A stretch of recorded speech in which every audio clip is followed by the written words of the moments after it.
Hey, it's Tony with lidl.doodle. Thanks for stopping by the channel.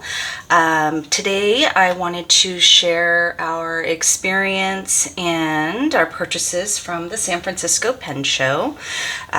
We went on Friday night and came back Sunday night. So before we went, we had never been to a big pen show. We watched some vlogs and videos from previous years so that we could have an idea of what to expect and tips, which were greatly helpful. However, I did not anticipate the amount of people that would be there. I did not anticipate how tired I would be. So yeah, it was there was some learning there. So first off, one of the tips that we had received was to bring your own notebook. So we did. I just grabbed this little one out of my drawer. I don't even know where I got it, but it's just a little A6 I really like, and it handles fountain pens really well. And so I came up with, I had 4 goals that I knew these were the 4 things I could not leave without, and then just kind of other things. I didn't end up getting a nib grind, which was fine.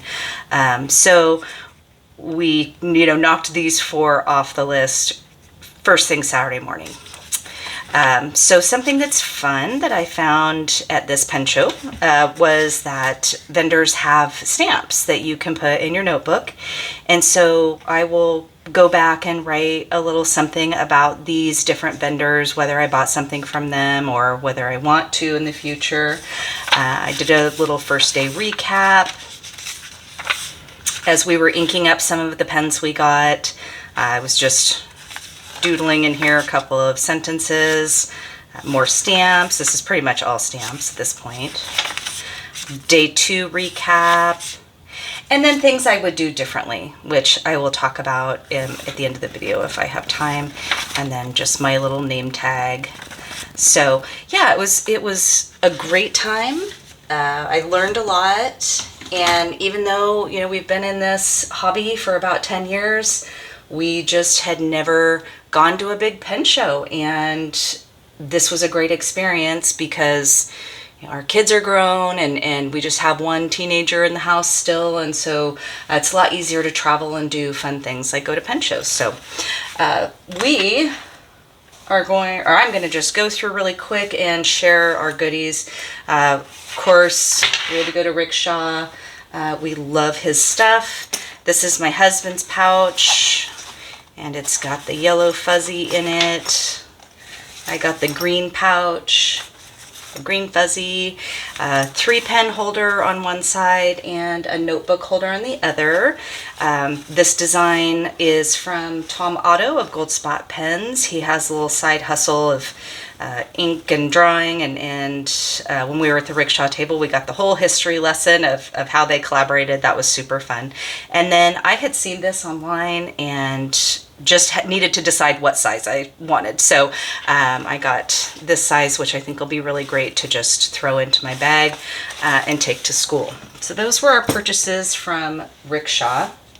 I'm going to go through quickly and just share the notebooks that we got because we're just adding to our collection. I always think you just can't have enough notebooks. This first one isn't necessarily a notebook. It's a pad of paper, but it's this Midori paper. I have some of the ones they released last year that have like fall leaves on them, but I saw these sunflowers and this was definitely coming home with me because I love sunflowers, as you can see. So love this paper. And I just snagged a little Midori notebook. It's grid. I've really been into the A6 size lately, so I wanted to try a Midori notebook. I actually have never used one of their little writing notebooks, so I grabbed that. I grabbed this little notebook. I might actually gift this to my daughter. It's lined, and when she saw it, she just thought this artwork was so adorable, which I agree. And so I might just gift this one to her. This is a new company that I have not used their notebooks before, Papermind, and it touts itself as notebook for fountain pens. Lays open very nicely.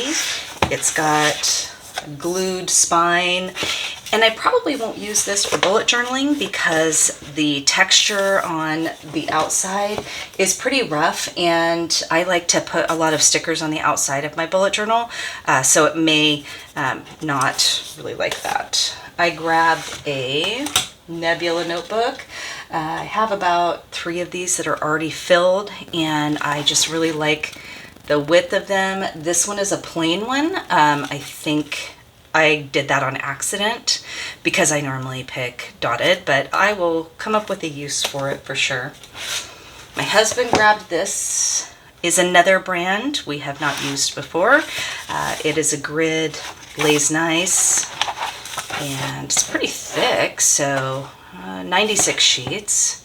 So he'll find a use for that. And then I just grabbed these little 2 cat notebooks. If you've watched some of my other videos, you know I absolutely love these dim sum kitties, and we went to a vendor that had a lot of, this is the name of, I don't know, the brand or whatever, but they had a lot of this merch. There was actually a stuffed animal of the dim sum kitties, and I really wanted it, but I had to just restrain myself because I'm not 12 and it was kind of expensive and I couldn't justify the purchase. That's not why I was there. So I just told myself I wasn't there to buy dim sum kitty stuffed animals and to just move on. So I did not spend the $70 to buy a stuffed animal. Next, I'm just gonna really quick, we got some stickers. This was from Everyday Explorer. She had like a $10 grab bag of stickers, and so I just snagged these. These were all the stickers that I either purchased or were given to me by the vendor. So for example, Rickshaw did this commemorative sticker for the San Francisco Pen Show, and then these were all ones that were either gifted to us or I purchased. All right, so I got some stamps. This is from Everyday Explorers, and I already have some of their stamps. I really like them. These are from the Well-Appointed Desk. She has a great little shop on Etsy. I bought these at Banus Pen, the vendor. So these are fun. Got a couple postcards. So this is the same art that was on the front of that little notebook. There was another postcard, a little coaster, some more postcards. These were original art by the vendor's daughter, so that was pretty cool. And then some dim sum kitty stickers that I will save and use for my next bullet journal. On to the inks that we purchased.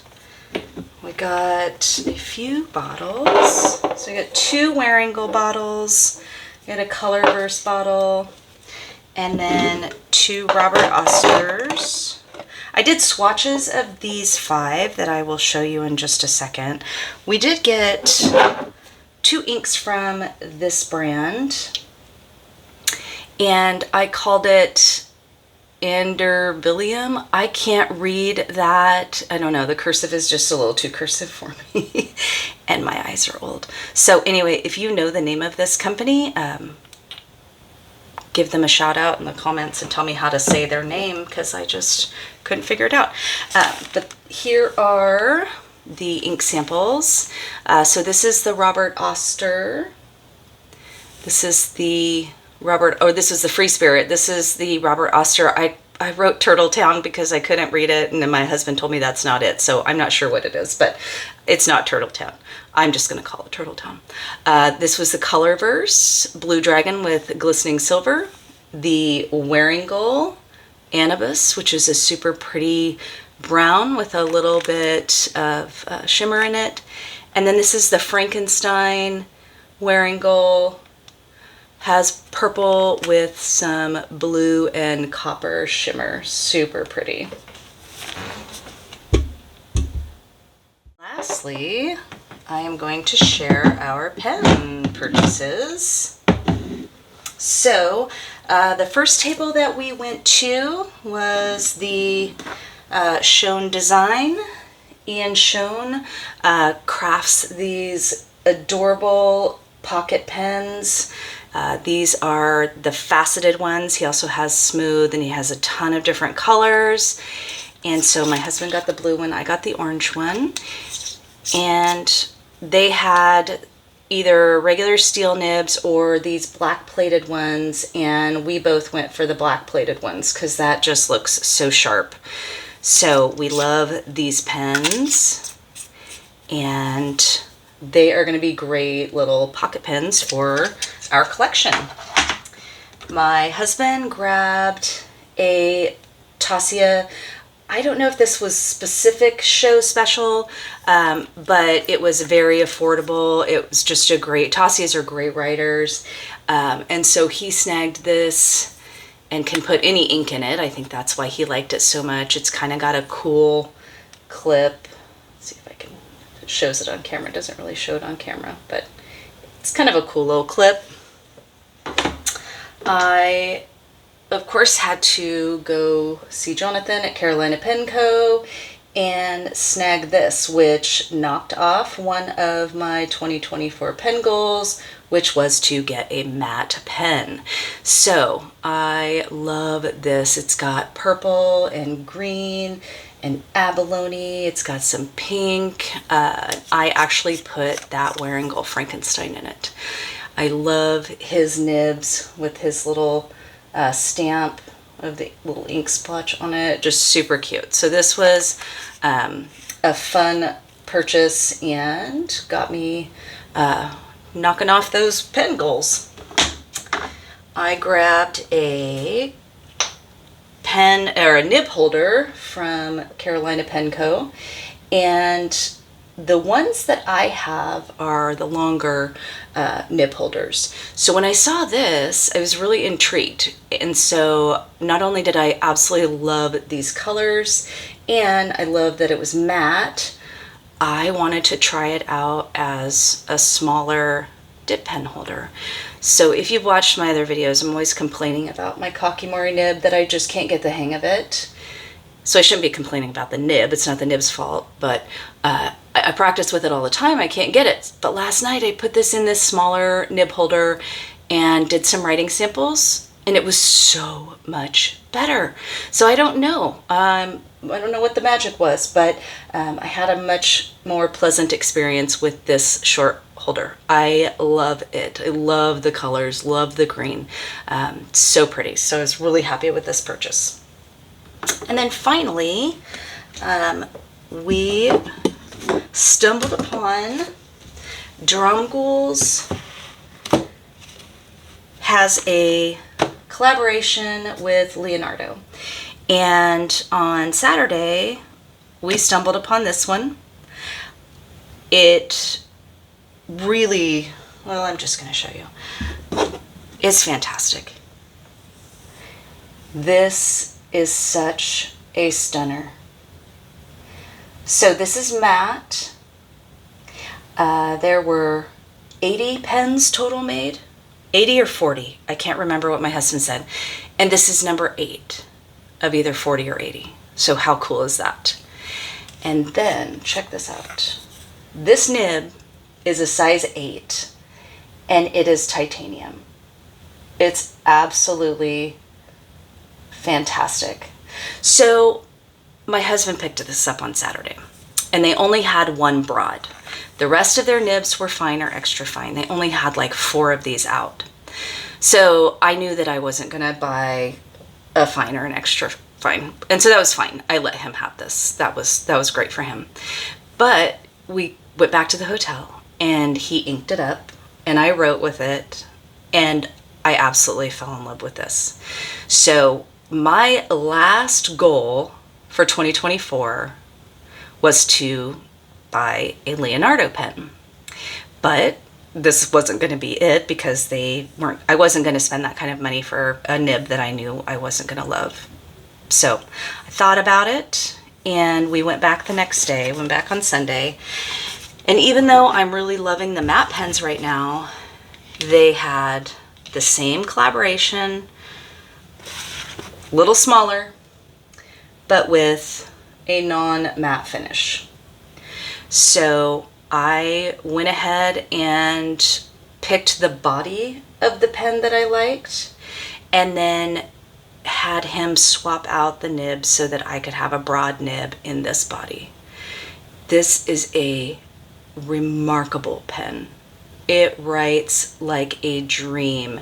It is so smooth. It is so beautiful. I don't get the titanium nib, that's okay, but I do get a broad nib, which makes me happy.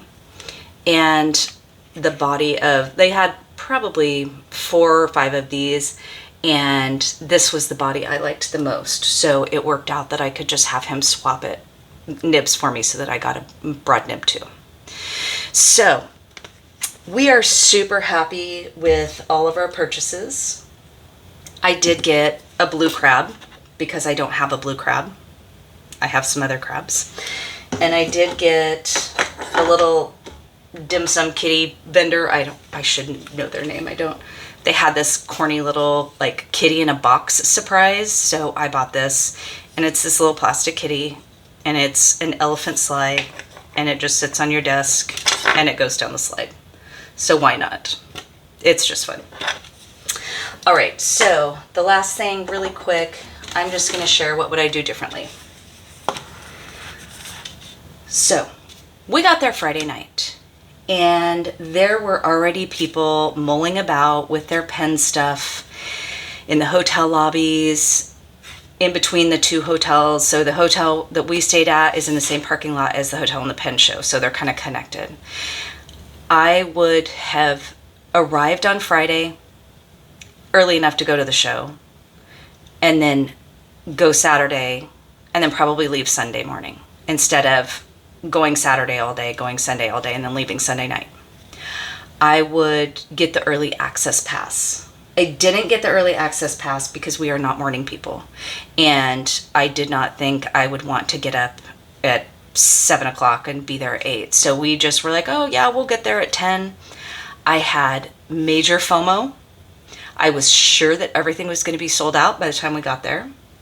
And we had to stand in insane lines because I did not anticipate how many people would be there. There were thousands of people there. I couldn't even believe it. I would maybe take a class, so they offer all kinds of classes, and I just didn't see one that really jumped out to me, but maybe I would look a little closer next time. I would bring more cash, because what happened with buying things at all these different vendors are from different places, and so their card readers are charging from different locations. And at one point my card got declined because there was a fraud alert on it. So about 5 minutes later, I got a phone call from my bank that was like, alert. It was no big deal because I just had to verify the purchases, but it was kind of a pain. So I would bring more cash, and I did set a budget before we went, but apparently it was just a pretend one. Maybe next time I would honor my budget a little bit more, or maybe not, because whatever. How often do you get to go to a pen show? I would plan for our meals a little better. The food was extremely expensive. There was only one restaurant between the 2 hotels. There was a bar.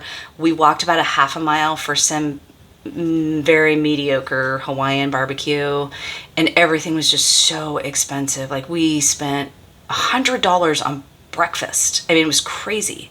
So I would either like Uber to a grocery store or walk to a grocery store if there's one close, and just kind of stock up on stuff that I can throw in the mini fridge for some snacks and meals.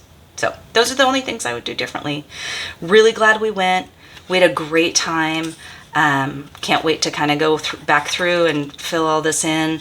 But we're just getting home, getting settled. I start school in 2 days. I should be lesson planning, but I'm filming this video instead, having more fun. So that is our experience. I would love to hear from you. If you went to the show, what was your experience? If you are a seasoned veteran of pen shows, do you have any tips for our next one? We might try to go to DC next year. If you have any questions or comments, feel free to leave them down below. I will try to link to as many of the vendors as I can remember and find. Otherwise, thanks for watching. I hope you have a great day. Take care.